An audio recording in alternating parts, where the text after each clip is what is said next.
UP के deputy CM Keshav Prasad Maurya इस वक्त मेरे साथ मौजूद हैं। केशव जी, एक एबीपी न्यूज़ ने आज खुलासा किया है कि यूपीए सरकार ने कड़े फैसले नहीं लिए, सही समय पे फैसले नहीं लिए, जिस कारण जो ब्रह्मोस मिसाइल जो भारत का इंडिजिनियस उत्पाद है उसके एक्सपोर्ट में बड़ी दिक्कत है, उसका निर्यात नहीं हो सका। क्या प्रतिक्रिया देंगे इस पर? देखिए, यूपीए की जो कांग्रेस की अगुवाई वाली सरकार थी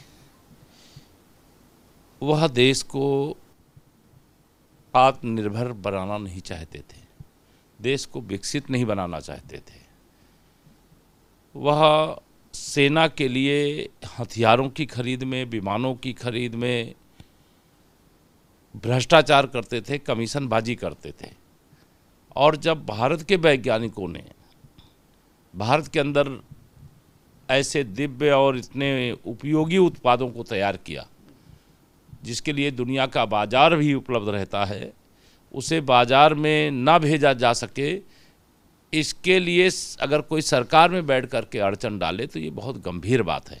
माननीय प्रधानमंत्री श्री नरेंद्र मोदी जी ने आत्मनिर्भर भारत का जब उन्होंने नारा दिया था तो उस नारे के पीछे का उद्देश्य यही था कि हम जितनी बड़ी मात्रा में दुनिया के दूसरे शक्तिशाली देशों से हथियारों का आयात करते हैं, खरीद करते हैं, हमारी बहुत बड़ी विदेशी मुद्रा उनको देना पड़ता है।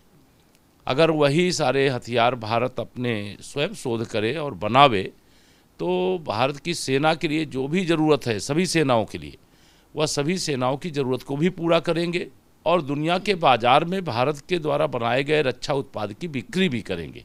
और यह बहुत बधाई के पात्र हैं माननीय प्रधानमंत्री जी और जो हमारे डीआरडीओ से जुड़े हुए लोग हैं। एचएएल यहीं पर था और जिस प्रकार से उसकी क्षमता थी, उस क्षमता के अनुसार अगर उसे काम करने का मौका दिया जाता तो स्थितियां कुछ और होती। लेकिन जब तक कांग्रेस की अगुवाई वाली सरकार देश में रही है, देश को आत्मनिर्भर नहीं बनने दिया, देश को अंदर से मजबूत नहीं होने दिया, खोखला करने का काम किया। परमाणु शक्ति संपन्न देश हम बन सकते थे, लेकिन दुनिया के अनेक देशों के डर के कारण परमाणु शक्ति संपन्न भारत को बनने में पूज्य अटल बिहारी वाजपेयी जी की सरकार के आने का इंतजार करना पड़ा। चंद्रयान 3 माननीय नरेंद्र मोदी जी के नेतृत्व में जब सरकार बनी तो वैज्ञानिकों का प्रोत्साहन हुआ और आज हम दक्षिणी ध्रुव पर पहुंच गए। हम अनेक सैटेलाइटों को लॉन्च करने का काम कर रहे हैं। दुनिया के अनेक देश भारत आते हैं, भारत से इस प्रकार के सेवा के लिए एक बड़ा शुल्क अदा करते हैं, जिससे देश की अर्थव्यवस्था को भी बल मिलता है। लेकिन हमारी संपूर्ण क्षमता को अगर कोई खोखला करने का काम किया था वो कांग्रेस पार्टी इस देश की अपराधी पार्टी है, इस देश के विरुद्ध आचरण करने वाली पार्टी है। देश के हित में कड़े और बड़े फैसले लेने का काम कांग्रेस कर सकती थी लेकिन नहीं किया है। उनको कभी वोट बैंक का खतरा नज़र आता था, कभी उनके कुछ दरोगा जी जो होते थे विश्व के, वो नाराज़ ना हो जाए, उनके व्यक्तिगत संबंध ना खराब हो जाए। उन्होंने व्यक्तिगत हितों को बढ़ावा देने के लिए देश के हितों की उपेक्षा की। रक्षा उत्पादों का निर्माण और उनका निर्यात, ये किसी देश के लिए कितना बड़ा, उनके आगे की प्रोग्रेस के लिए कितना बड़ा कारक है? उत्पादों का, रक्षा ज़रूरतों का उत्पाद हो चाहे निर्यात हो, यह किसी भी देश के लिए बहुत बड़ी बात होती है। और भारत हर दृष्टि से सक्षम है। हमारे देश के पास क्षमता की कमी नहीं है, हम हर वह चीज़ बना सकते हैं जो दुनिया के कोई देश बना सकता है।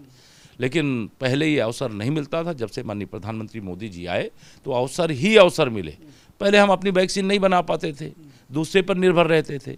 माननीय नरेंद्र मोदी जी के नेतृत्व में सरकार बनी तो भारत अपनी स्वदेशी वैक्सीन बनाने का काम कर रहा है। सब कुछ हम बदल करके रखने का काम माननीय मोदी जी के नेतृत्व में कर रहे हैं और देश ये देख रहा है। देश आत्मविश्वास से भरा हुआ है। आदरणीय प्रधानमंत्री जी के नेतृत्व में जो तीसरा कार्यकाल है बहुत ऐतिहासिक होने जा रहा है, बहुत महत्वपूर्ण होने जा रहा है। 10 साल जो देखा गया वो वास्तव में ट्रेलर है, असली पिक्चर तो 4 जून से दिखाई जाएगी। इससे इतर एक विषय है कि कोलकाता हाईकोर्ट ने जो ओबीसी आरक्षण को लेकर के बात कही, जो निर्णय लिया है वो आपने देखा समझा होगा। उत्तर प्रदेश में भी पिछले 20 से ज़्यादा वर्षों से ओबीसी कोटे में मुस्लिमों की कई जातियों को आरक्षण दिया जा रहा था। आप लोग कर्नाटक पर, आप लोग दक्षिण के राज्यों पर, आप लोग पश्चिम बंगाल पर सवाल तो उठाते हैं, लेकिन यूपी की बात क्यों नहीं करते? यहाँ भी तो रिजर्वेशन की भी बात करते हैं, हम देश के हर राज्य की बात करते हैं और पूरे देश की बात करते हैं। मंडल आयोग की रिपोर्ट आई है, उसमें भी अगर मुस्लिमों को शामिल किया गया है तो उसकी भी समीक्षा पर विचार करना ही चाहिए। ये मैं एकदम व्यक्तिगत स्तर से बोल रहा हूँ, क्योंकि धर्म के आधार पर यहाँ आरक्षण देने का कोई प्राविधान नहीं है। भारत का संविधान इससे रोकता है।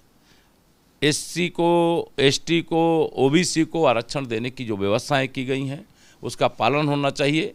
लेकिन ओबीसी के नाम पर अगर आरक्षण धर्म के आधार पर वोट बैंक को खुश करने के लिए, चाहे वो कांग्रेस ने, चाहे समाजवादी पार्टी ने, चाहे बहुजन समाज पार्टी ने, चाहे टीएमसी ने, चाहे अन्य किसी पार्टी ने दिया है, वह निश्चित तौर से तत्काल, जैसे माननीय उच्च न्यायालय कलकत्ता ने अपना आदेश दिया है, मैं बहुत हृदय से स्वागत करता हूं। और ममता बनर्जी जी का जो बयान है वो एक मुख्यमंत्री का बयान नहीं हो सकता है। वो केवल और केवल जैसे कोई घुसपैठियों की गोद में बैठ करके खेल रहा हो, ऐसे लोगों का बयान हो सकता है। आप ओबीसी के नाम पर घुसपैठियों को और मुसलमानों को प्रमाण पत्र दे करके जो नौकरी ओबीसी को मिलनी है वो नौकरियां आप अपने वोट बैंक को थाली में परोस करके दे रही हो और भर्तियों में घोटाला करने का काम किया जा रहा है। तो यह एक गंभीर विषय था और हाई कोर्ट के फैसले का हम स्वागत भी करते हैं और उत्तर प्रदेश के अंदर भी पूरी गहराई से इसकी समीक्षा करेंगे। अगर कहीं पर गड़बड़ होगा उत्तर प्रदेश तो ठीक ही करेंगे, लेकिन पूरे देश में इसमें सुधार होना चाहिए। अब ओबीसी के अधिकारों के प्रति जो जागरूकता पैदा हुई है, इस पे राष्ट्रीय बहस होनी चाहिए और बहस करके धर्म के आधार पर भारत का संविधान आरक्षण की अनुमति नहीं देता है।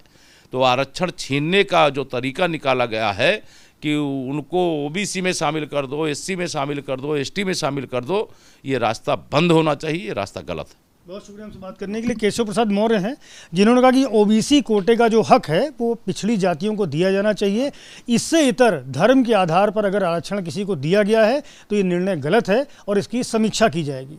कैमरामैन प्रेम सिंह के साथ संजय त्रिपाठी, एबीपी न्यूज़, लखनऊ।